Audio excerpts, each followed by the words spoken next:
নমস্কার। আমরা অশোক মিত্রের লেখা আপিলা চাপিলা থেকে পড়ছিলাম।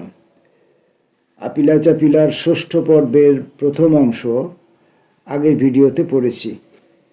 সেখানে তিনি নৌবিদ্রোহ, সারা ভারতব্যাপী ডাক ও তার কর্মচারীদের আন্দোলন,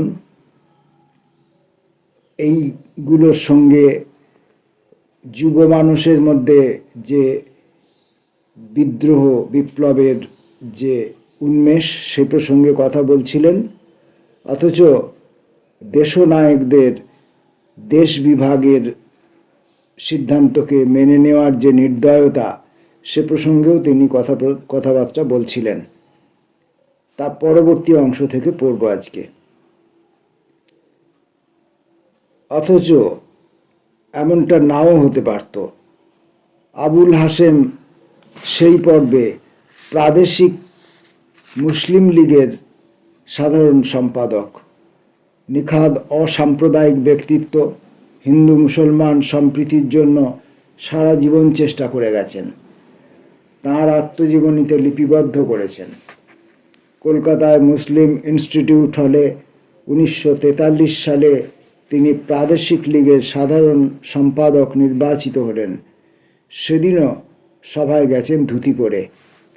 সংকীর্ণ বুদ্ধি স্বার্থপর কংগ্রেস নেতারা তাঁর আবেদনে কর্ণপাত করলেন না।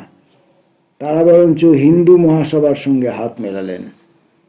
ভারতবর্ষের অনেকেই হয়তো জানেন না, বিখ্যাত প্রাবন্ধিক ও বিপ্লবী চিন্তাজীবী বদরুদ্দিন উমর আলী হাশেমের জ্যেষ্ঠ পুত্র সৈয়দ সলিদুল্লাহ মনসুর হাবিবুল্লাহদের মাতুলও ছিলেন।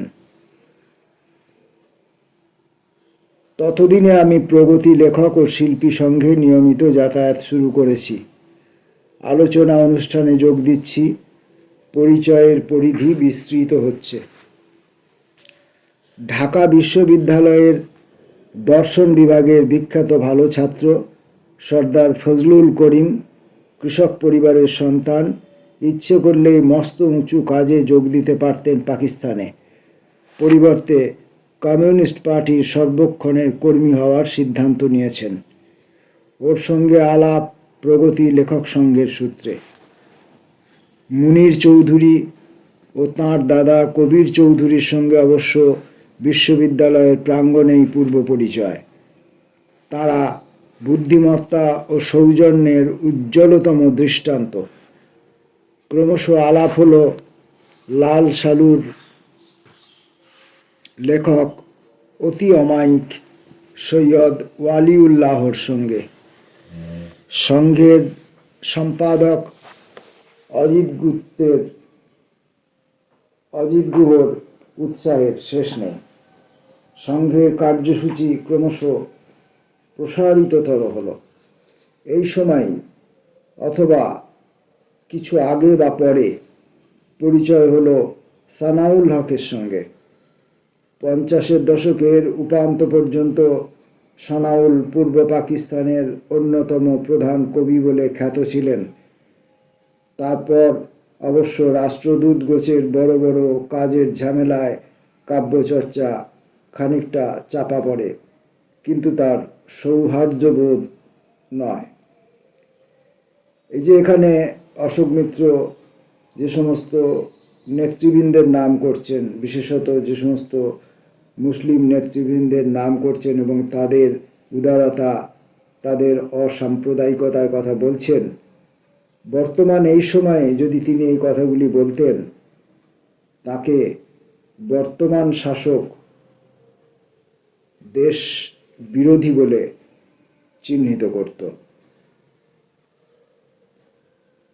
সময়ের এতটাই পরিবর্তন হয়েছে বললে ভুল হয়, সময়ের এতটাই অবক্ষয় হয়েছে। স্কুলে কলেজে যাদের সঙ্গে পড়েছি, দাঙ্গার ঋতুতে তাদের সঙ্গে যোগাযোগ হালকা হয়ে এসেছিল। আবার নতুন করে সাম্প্রদায়িকতার পাঁচিল ডিঙিয়ে আমাদের মেলামেশা শুরু।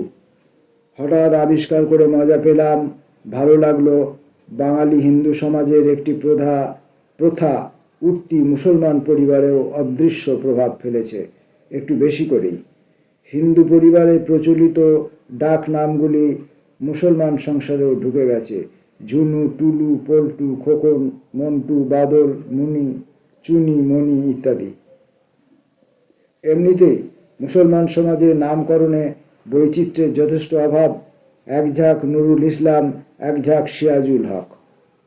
এক নুরুল ইসলামকে অন্য এক নুরুল ইসলামের থেকে তফাৎ করার তাগিদে পোশাকি নামের সঙ্গে ডাক নাম জুড়ে দেওয়ার রেওয়াজ শুরু আমাদের বিশ্ববিদ্যালয়ে থাকাকালীন সময় থেকে।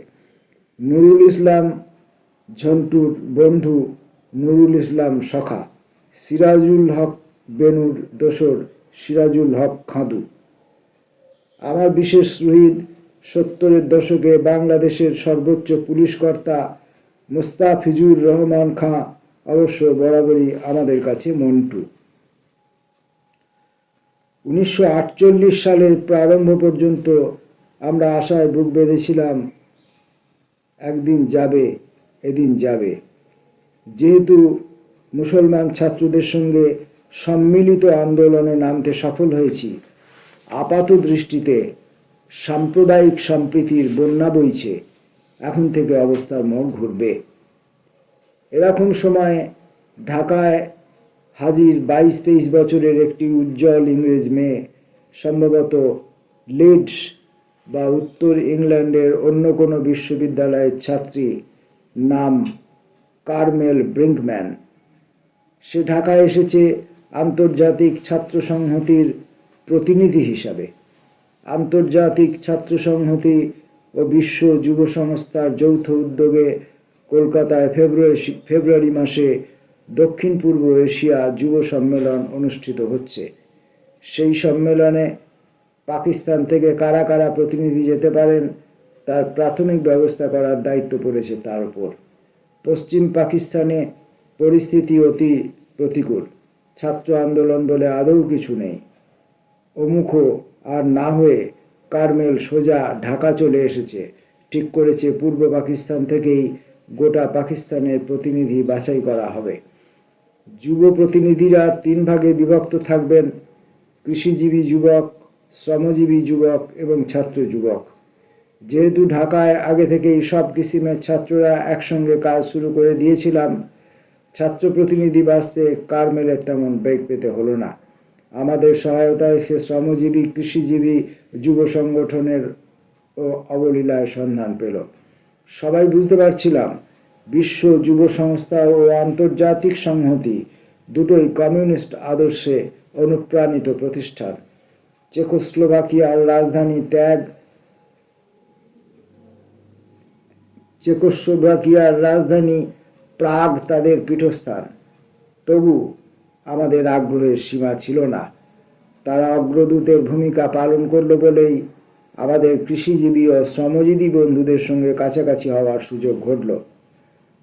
আরও মস্ত বড় যে আকর্ষণ, কলকাতার সম্মেলনে সারা পৃথিবী ঝেঁটিয়ে যুব প্রতিনিধিরা এসে জড়ো হবেন। তাদের সঙ্গে মিলিত হয়ে চিন্তা ভাবনার আদান প্রদানের সুযোগ এই 2টি বিশ্ব সংস্থা তাদের জন্য উন্মুক্ত করে দিল। আমাদের কৃতজ্ঞতার শেষ নেই। সবশুদ্ধ পাকিস্তান থেকে বকলমে পূর্ব পাকিস্তান থেকে 11 জন প্রতিনিধি সম্মেলনের জন্য মনোনয়ন করা হলো। আমি একমাত্র অমুসলমান। কার্মেল বলল, অন্তত একজন মহিলা প্রতিনিধি না থাকলে ঠিক শোভন হয় না। অথচ পাকিস্তান প্রতিষ্ঠা হওয়ার পর 1 বছরও সম্পূর্ণ হয়নি সভা সমিতিতে, মিছিলে, আন্দোলনে যোগ দিতে পূর্ব পাকিস্তানের মেয়েরা তখনও ততটা সরগর নয়। শেষ পর্যন্ত আমাদের পরিচিতা এক মহিলা, বিশ্ববিদ্যালয়েরই ছাত্রী, মা ইরানি, বাবা বাঙালি খ্রিস্টান, মেয়েটি মুস্তাফিজুর রহমান খাঁ মন্টুর বৌদি, তাকে পাকড়ানো গেল। সে অবশ্য ততদিনে নিখাদ মুসলমান, কিন্তু সকলের সঙ্গে মেলামেশা ও আড্ডা দিতে স্বচ্ছন্দ। সবচেয়ে বড় কথা, অন্তত পাকিস্তান প্রতিনিধি গোষ্ঠীকে নারী বিবর্জিত থাকতে হলো না।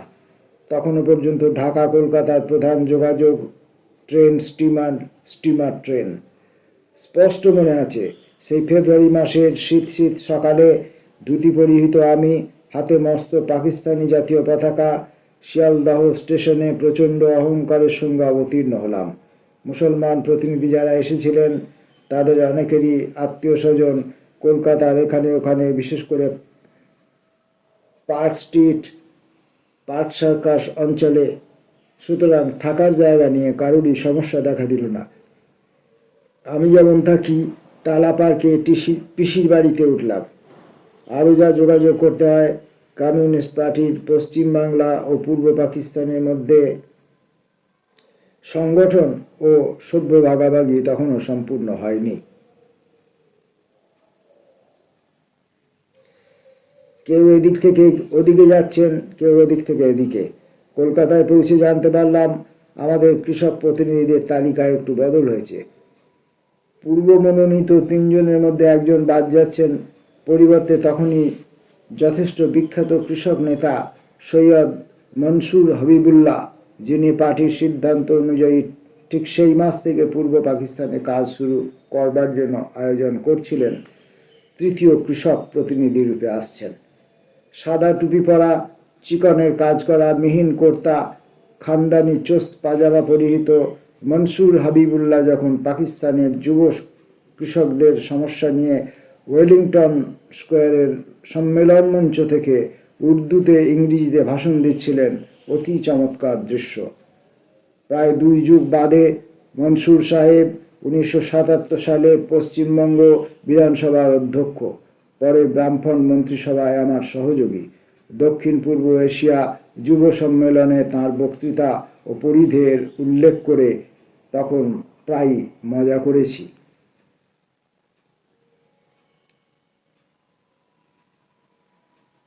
এই যুব সম্মেলন আমার পক্ষে অবিস্মরণীয় অভিজ্ঞতা। শুধু ভারতবর্ষের নানা জায়গা থেকে আসা ছাত্র যুব প্রতিনিধিদের সঙ্গেই নয়, তার বাইরেও প্রায় গোটা পৃথিবী থেকে জড়ো হওয়া যুব নেতাদের সঙ্গেও পরিচয় ঘটল। এরা প্রত্যেকেরই ইতিমধ্যে মার্ক্সীয় প্রজ্ঞায় দীক্ষিত। এমনকি কুমিনটাং, চীন বা দক্ষিণ কোরিয়া থেকে যারা এসেছিলেন তাদেরও আনুগত্য বুঝতে ভুল হওয়া সম্ভব ছিল না। মালয়েশিয়ার গৃহযুদ্ধ চলছে, সেই দেশের অরণ্য গহন থেকে গেরিলা যুদ্ধরত যুব প্রতিনিধিরা এসেছেন ব্রহ্মদেশ থেকে, ইন্দোনেশিয়া থেকে। আফগানিস্তান, ইরাক, ইরান, পূর্ব এশিয়ার অন্যান্য দেশগুলির প্রতিনিধিরাও হাজির। যেমন উপস্থিত মিশর ও আলজেরিয়া থেকে কয়েকজন, বর্ণবিদ্বেষে সমাচ্ছন্ন গভীর তমসায় ঢাকা দক্ষিণ আফ্রিকা থেকেও লুকিয়ে কয়েকজন। তাছাড়া সোভিয়েত রাষ্ট্রের প্রতিনিধিরা তো ছিলেনই, ছিলেন পূর্ব ইউরোপ থেকে, পশ্চিম ইউরোপ থেকে, অন্য মেরু প্রান্তের অস্ট্রেলিয়া, নিউজিল্যান্ড থেকেও, বোধহয় মার্কিন যুক্তরাষ্ট্র ও কানাডা থেকেও, সেই সঙ্গে লাতিন আমেরিকার প্রতিনিধিরা। তবে তাদের কথা আলাদা করে তেমন মনে পড়ে না। বিদেশি প্রতিনিধিরা বেশিরভাগই ছিলেন ফৌজ কর্তৃক যুদ্ধের সময় ব্যবহৃত 2-3 বছর আগে পরিত্যক্ত লেক ব্যারাকের সারি সারি কুটিতে। চারদিকে কৃষ্ণচূড়া পলাশের পাশাপাশি নারকেল বৃক্ষের সমারোহ, ল্যান্সডাউন ও সাদার্ন অ্যাভিনিউয়ের কোল ঘেঁষেই সম্ভবত কোকোনাট গ্রোভ সরাইখানাটি তখনও অবলুপ্ত হয়ে যায়নি। পশ্চিমী দেশগুলির কয়েকজন প্রতিনিধিকে হোটেলে নয়তো এরোর বাড়িতে রাখার ব্যবস্থা হয়েছিল, তবে অধিকাংশই ছিলেন লেক ব্যারাকে। সারা রাত ধরে ওই ব্যারাকের বিশ্বনন্দিত বিশ্বনিন্দিত মশককুলের প্রগাঢ় আশ্লেষে বিচলিত না হয়ে কয়েকটি আলাদা ঘরে নানা বিষয়ে নানা ছোট ছোট দলে বিভক্ত হয়ে প্রায় সারা রাত ধরে তর্ক আলোচনা, পরে প্রস্তাব অধিগ্রহণ। মূল অধিবেশন মধ্য কলকাতায় ওয়েলিংটন স্কোয়ারে, বর্তমান প্রজন্মের কাছে যা সুবোধ মল্লিক স্কোয়ার হিসাবে পরিচিত। বুদ্ধির দীপ্তি, আবেগের জোয়ার, অঙ্গীকারের তীক্ষ্ণতা সভামঞ্চ জুড়ে। বিভিন্ন মহাদেশ থেকে প্রতিনিধিরা উপস্থিত হয়েছেন। তাদের সাংস্কৃতিক ও রাজনৈতিক পটভূমিকায় দুস্তর ফারাক, তবু কোথায় যেন এক অত্যাশ্চর্য মিশিয়ে দেওয়া। কোনো কোনো দেশ সদ্য স্বাধীন হয়েছে বা শীঘ্রই হবে।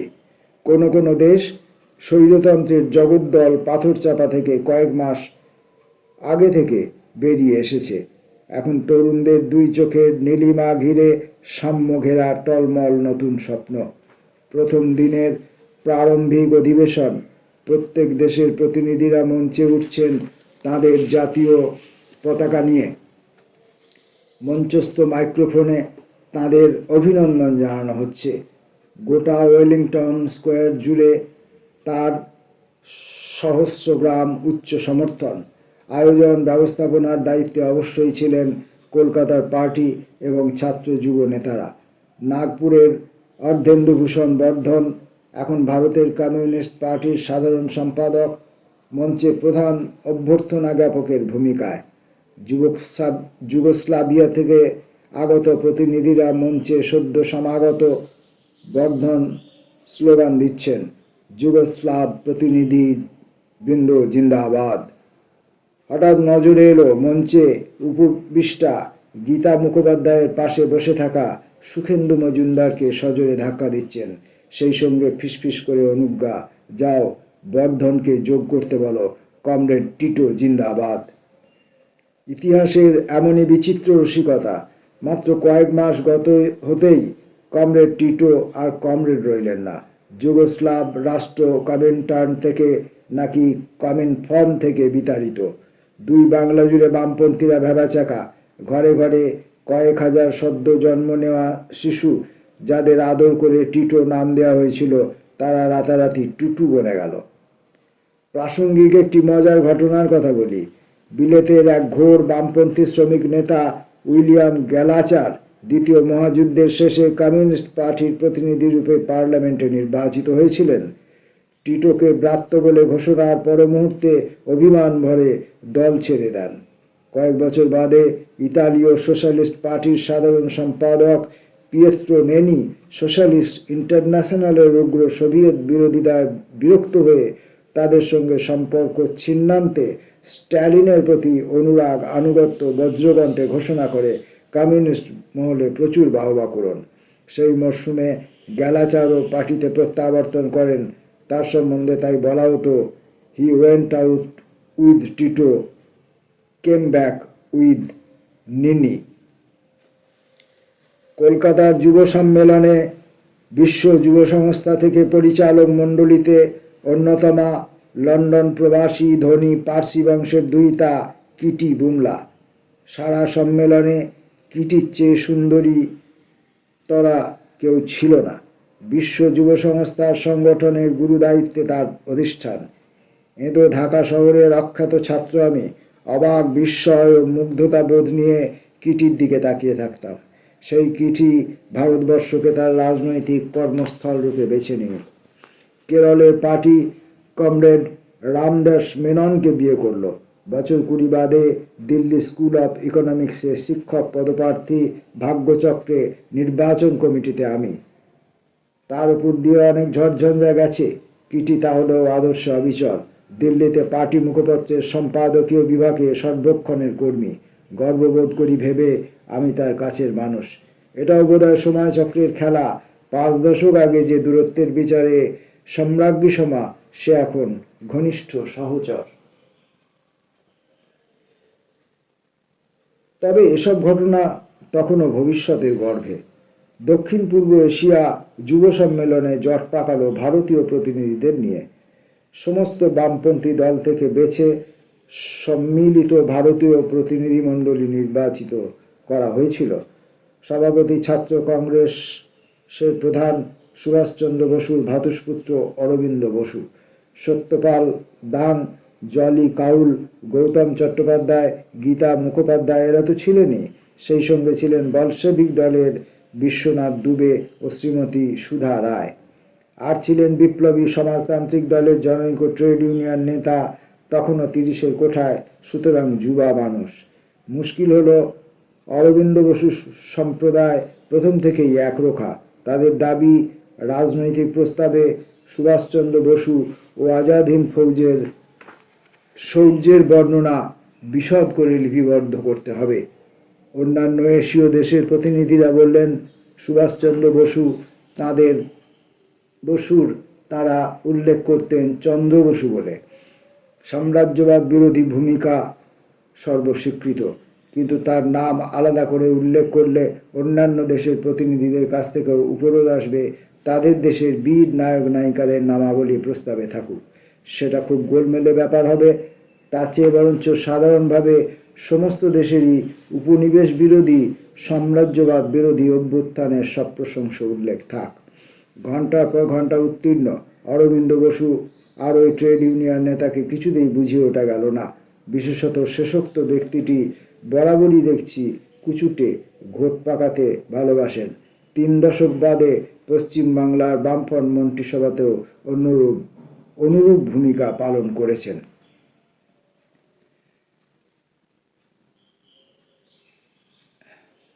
বিশ্বনাথ দুবের মতো বিচিত্র চরিত্রের মানুষের সংখ্যা ক্রমশ বিরল হয়ে এসেছে। তত্ত্ববিশ্বাসের ব্যাপারে তার ধনুর্ভঙ্গপণ, বিনা যুদ্ধে নাহি দেব সূচগ্র মেদিনী। ভারতীয় প্রতিনিধিদের একটি বৈঠক ডাকা হয়েছিল। সম্মেলনে গৃহীতব্য রাজনৈতিক প্রস্তাবে সংযোজনের জন্য একটি অনুচ্ছেদের খসড়া তৈরি করার উদ্দেশ্যে। 42 সালের অগস্ট আন্দোলনকে কেউ কেউ অগস্ট বিপ্লব বলে উল্লেখ করতে চাইলেন। বিশ্বনাথ দুবে রেগে আগুন। উনি নাকি 400 পৃষ্ঠার থিসিস লিখে প্রমাণ করেছেন ওই পাতি বুর্জোয়া ব্যাপারটা মোটেই বিপ্লব ছিল না, ওটা বিদ্রোহ নয়, এমনকি উত্থানও নয়। 3 ঘন্টা জোর তর্ক চলল। শেষ পর্যন্ত বিশ্বনাথ দুবে জয়ী। খসড়ায় লেখা হলো অগস্ট ঘটনাবলী। শ্লীলতা থেকে বিচ্যুতির অভিযোগ উঠতে পারে, তাহলে অন্য একটি ঘটনা যা নিজের চোখে দেখেছি বর্ণনা না করে পাচ্ছি না। কমরেড দুবে ও কমরেড সুধা রায় পাশাপাশি হাঁটছেন। হঠাৎ বিশ্বনাথবাবু ছোট তরফের প্রকৃতির ডাকে সাড়া দেওয়ার প্রয়োজনে দেখা দিল। সঙ্গে সঙ্গে দাঁড়িয়ে পড়ে ধুতি সরিয়ে জলত্যাগ। অপেক্ষামতী সুধা রায় নির্বিকার, বিশ্বনাথ দুবে ততোধিক নির্বিকার। রাজনৈতিক প্রস্তাব প্রকাশ্য অধিবেশনে দাখিল করার মুহূর্ত সমাগত। শেষ চেষ্টাও বিফল। গভীর রাত্রিতে ভারতীয় প্রতিনিধিবৃন্দের 1/3 তাদের মত মানা হলো না বলে সম্মেলন থেকে বেরিয়ে গেল। বেরিয়ে গিয়ে বিবৃতি দিলেন, কমিউনিস্ট ষড়যন্ত্রকারীরা এত নির্লজ্জ যে সুভাষচন্দ্র বসুকে পর্যন্ত যথাযোগ্য সম্মান জানাতে বিমুখ। তাঁরা শাসালেন, কলকাতার সচেতন জনগণ এই অপমান মেনে নেবে না। সম্মেলনের সংগঠকদের পক্ষ থেকে অবশ্য ব্যাখ্যা করে প্রতিবিবৃতি সঙ্গে সঙ্গে ঘোলা জলে হওয়া তাতে বন্ধ হলো না। গুজবের পর গুজব ছড়ালো। সবচেয়ে বড় গুজব, ওয়েলিংটন স্কোয়ার থেকে মোড় ঘুরে খানিকটা এগিয়ে বউবাজারের মোড়ে পৌঁছলে জনৈক স্বনামখ্যাত সমাজবিরোধীর স্বদেশী পাঠার দোকান। তিনি নাকি দলবল নিয়ে সম্মেলনস্থল আক্রমণ করবেন সূর্যোদয়ের পূর্বেই। সংগঠকরা শুধু বেগতিক নন, একটু ভয়ার্ত। সেই নিবিড় নিশীথেই নিজেদের মধ্যে তারা আলোচনা পরামর্শ করলেন। অতি মুখমিষ্টি নম্র স্বভাবের কয়েকজনকে সেই স্বদেশী সমাজ বিরোধীকে শান্ত করার জন্য বাছাই করা হলো। এত বছর সময়ের ব্যবধানে বলতে বাধা নেই, 1-2 দৃষ্টি আকর্ষণকারিণী তরুণীকেও সেই প্রতিনিধি দলের সঙ্গে যুক্ত করা হলো। রাত্রের মতো ফাঁড়া কাটল। দেশপ্রেমিক সমাজ বিরোধীটি হয়তো ভাবলেন, এত বিরোধীদের ভিড়ে দিশি মামলা নিষ্পত্তি করতে গেলে হিতে বিপরীত হতে পারে। সম্মেলনের সমাপ্তি দিবসে শহীদ মিনারের তখনও অক্টোরলনি মনুমেন্ট সানুদেশে ভারতবাসীদের পক্ষ থেকে বিদেশি প্রতিনিধিবৃন্দকে অভিনন্দন জ্ঞাপন। শ্যামবাজারের 5 মাথা থেকে মিছিল শুরু করে ময়দানে শেষ। মিছিলের সম্মুখভাগে তখন ময়দানে শ্যামবাজারের মাথা থেকে তখনও জনতার স্রোত বের হচ্ছে। লাল ঝান্ডার অসংকোচ সমারোহ, সমাজ বিপ্লবের অসংকোচ দুন্দুবি। কলকাতার নাগরিকদের পক্ষ থেকে কারা কারা বক্তৃতা দিচ্ছিলেন এখন মনে নেই, তবে সুচিত্রা মিত্রের কণ্ঠ লাবণ্যে তখন দুর্দমনীয় উদ্দামতা। কি করে যেন মিনিট 5 জন্য লাউড স্পিকারের ক্রিয়া বন্ধ হয়ে গেছে। বেপরোয়া দ্বিধাদ্বন্দ্বহীন সুচিত্রা মিত্র তবু খোলা গলায় স্বর আরও উঁচুতে তুলে গাইছেন, আমার সোনার বাংলা আমি তোমায় ভালোবাসি। আবার সমস্যা, আবার মনে পড়ে যাচ্ছে বর্তমান ভারতবর্ষে আমার সোনার বাংলা আমি তোমায় ভালোবাসি গানটি গাইলে ভারতবাসীকে, যেহেতু এই গানটি বাংলাদেশের এখন জাতীয় সঙ্গীত, তাই এই গানটি গাইলে তাকে দেশদ্রোহী বলা হচ্ছে।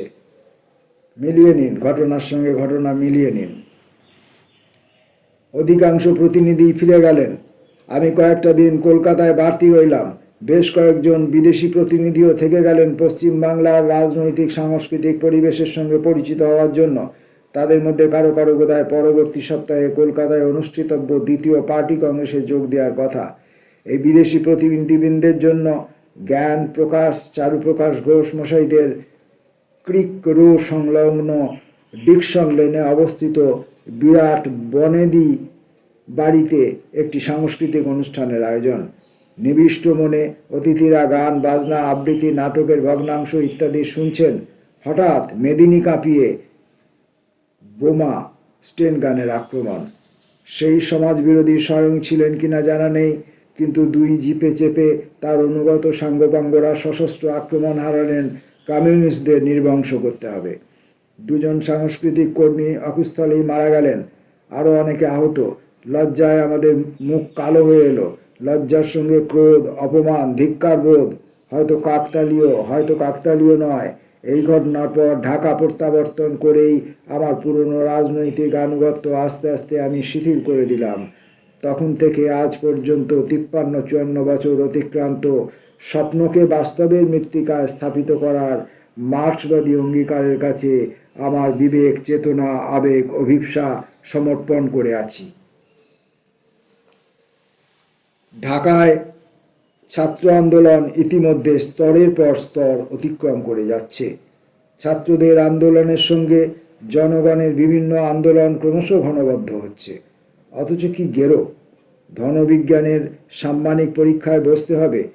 বছর ভরে তেমন পড়াশোনা হয়নি, একটা দুটো মাস আদা নুন খেয়ে লাগা। নির্ঝঞ্ঝাটেই আশানুরূপ, অর্থাৎ অভিভাবকদের কাছে আশানুরূপ ফল করে বেরিয়ে এলাম। পরীক্ষায় বসা এবং ফল বেরোনোর মধ্যে কয়েক মাসের ব্যবধানে ছাত্রদের অসন্তোষ অভিযোগ উঁচু পর্দায় বাঁধা। কয়েক মাস ধরে দফায় দফায় ঢাকা বিশ্ববিদ্যালয়ের ছাত্রদের জোরালো ধর্মঘট। সরকার বাহাদুর অন্তর্বর্তী কয়েক মাসে অনেকটা সামলে উঠেছেন, সাহস সঞ্চয় করেছেন। ছাত্রদের মধ্যেও কয়েকজন বিভীষণের খোঁজ পেয়েছেন।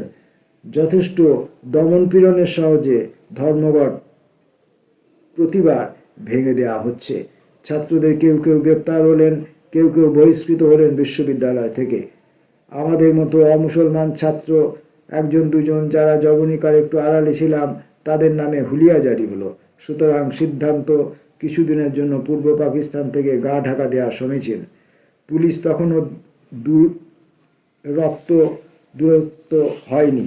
রাস্তা ঢাকা থেকে নারায়ণগঞ্জ পৌঁছে গোয়ালন্দ স্টিমার ধরে এক রাতের মধ্যে কলকাতা পৌঁছতে তেমন অসুবিধা হলো না।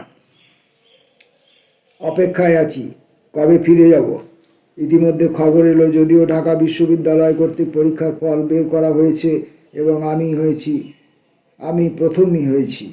তাহলেও ঢাকাতে নাকি গুজব আমাকে আর ভর্তি করা হবে না। আমার বাবা মা তখনও ঢাকায়, দুজনেই শিক্ষকতার সঙ্গে জড়িত।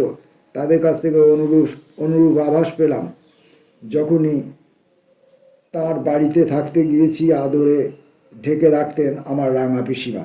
কিন্তু অনির্দিষ্টকাল যেহেতু কলকাতায় থাকতে হবে, পিসি বাড়ি ছেড়ে ওভারটুন হলের YMCA হোস্টেলে একতলায় একটি অতি অন্ধকার ঘর ভাড়া করে উঠে গেলাম।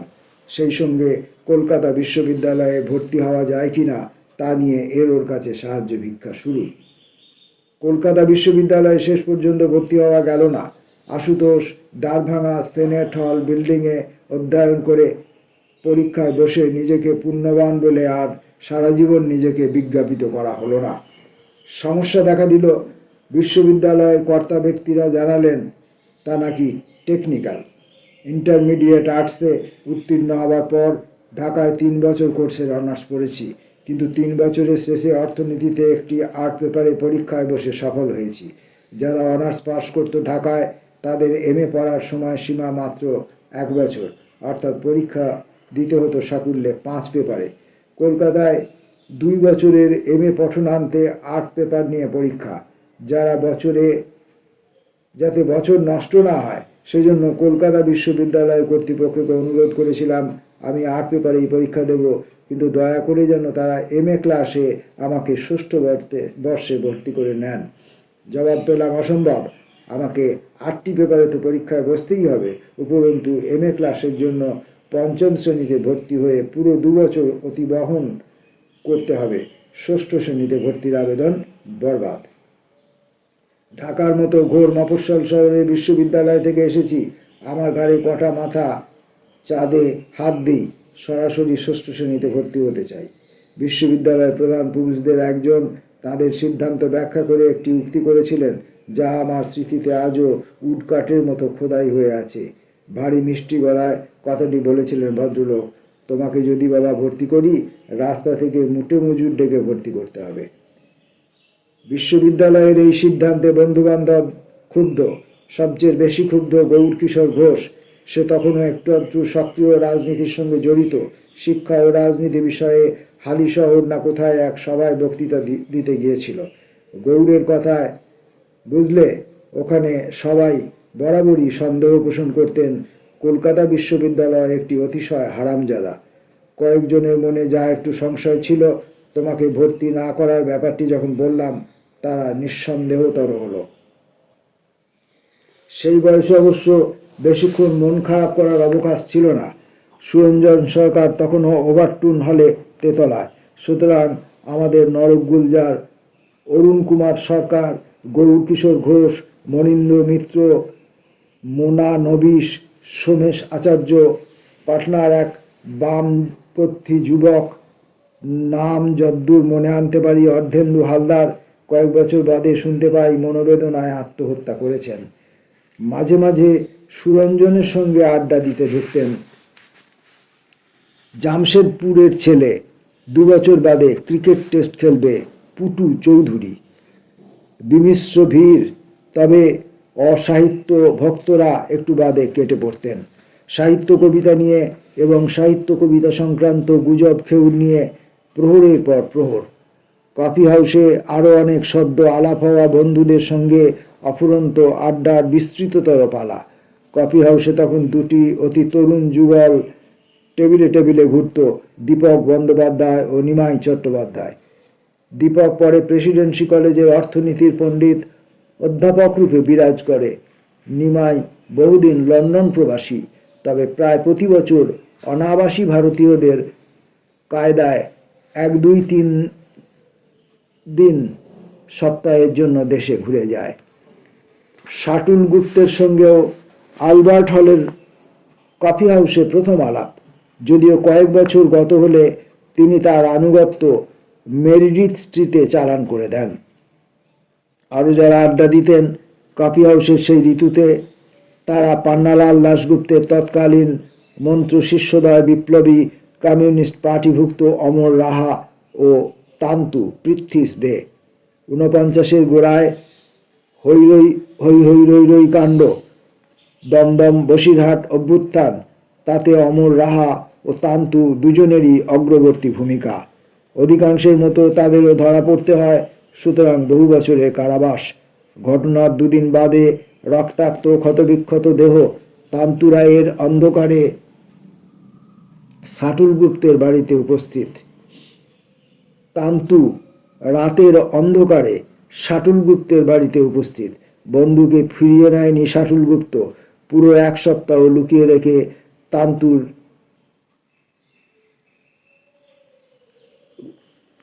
ভুল পড়ছি, চোখে অন্ধকার ঝাপসা, দেখতে পাচ্ছি না, কুয়াশা ঢুকেছে ঘরের মধ্যে। ঘটনার 2 দিন বাদে রক্তাক্ত ক্ষতবিক্ষত দেহ তান্তু রাতের অন্ধকারে শাটুল গুপ্তের বাড়িতে উপস্থিত। বন্ধুকে ফিরিয়ে দেননি শাটুল গুপ্ত।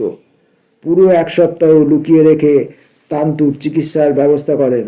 অতঃপর এক প্রত্যুষে তান্তুর নিঃশব্দ প্রস্থান, গ্রেপ্তারের পর বিচার, যাবজ্জীবন কারাদণ্ড। 1963 সালে ছাড়া পেয়ে আমার সঙ্গে দেখা করতে এসে আমার স্ত্রীর সঙ্গে সাক্ষাৎকার মাত্র তান্তুর বিষয়োক্তি। আপনাকে তো আমি চিনি। কি করে? অচিরে রহস্যের হদিশ মিললে। তান্তুদের বিচারক ছিলেন আমার হবু শ্বশুরমশাই।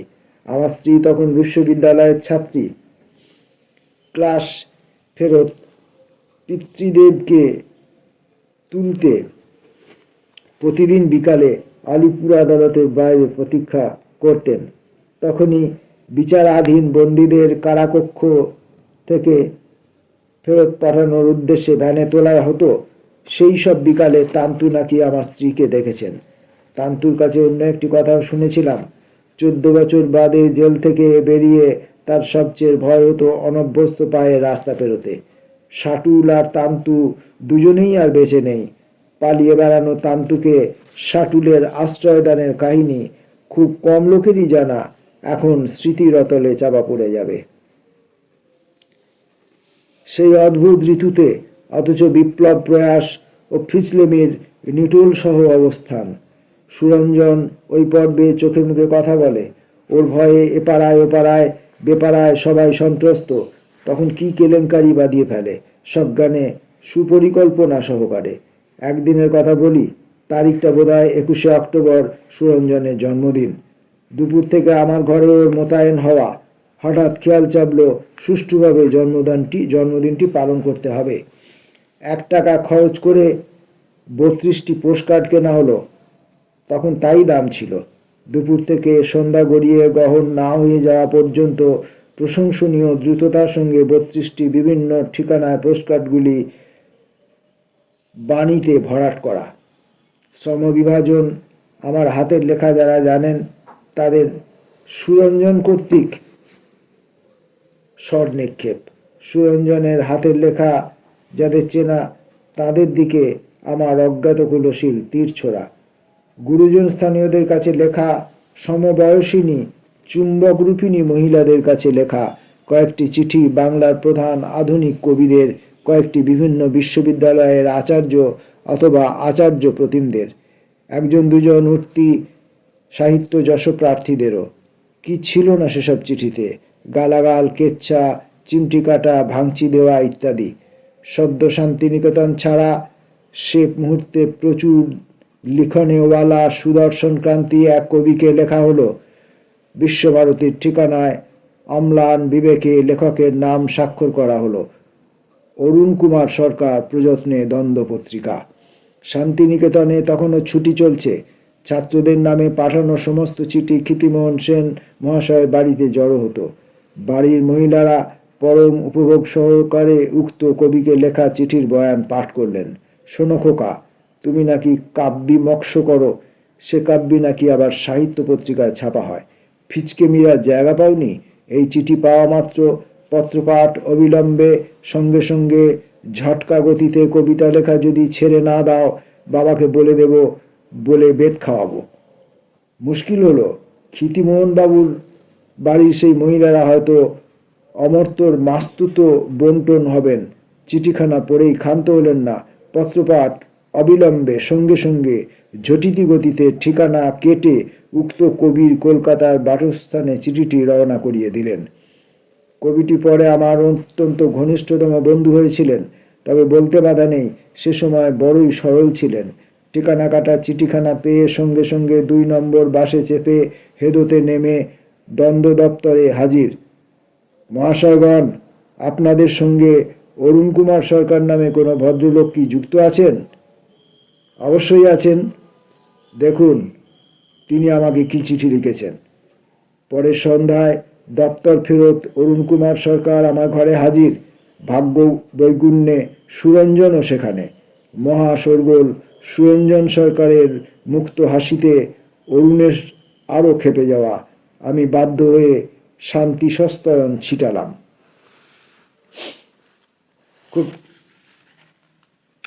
বিস্তৃতভাবে লেখা, অল্প সময়ের মধ্যে পড়তে হবে। আর পুরো ইতিহাসটাই আমার অজানা। আর আমার পড়তে পড়তে বারবার মনে হচ্ছে এই যে এখন বর্তমানে যে রাজনৈতিক অবক্ষয় আমাদের বাংলা তথা সমগ্র ভারতবর্ষে, আমি বিশেষত বাংলার কথা বলবো, কারণ রাজনৈতিক, সামাজিক, সাংস্কৃতিক এবং শিক্ষা জগতে সমস্ত কিছুতে বাংলা ছিল অগ্রণী। সেই বাংলা আজ পিছিয়ে পড়ছে, বাংলা আজ পিছিয়ে পড়ছে সমস্ত দিক দিয়ে। এই সময়ে এই আপিলা চাপিলা যদি বর্তমান বাংলার ছেলেমেয়েরা পড়তেন, বর্তমান রাজনীতিতে যারা রয়েছেন তারা যদি পড়তেন, তাহলে বর্তমান রাজনীতি থেকে তারা শতহস্তে দূরে যেতেন, অথবা বর্তমান রাজনীতির এরকম দিন দৈন্য কাঙালপনা অবস্থা আমাদের দেখতে হতো না। নমস্কার।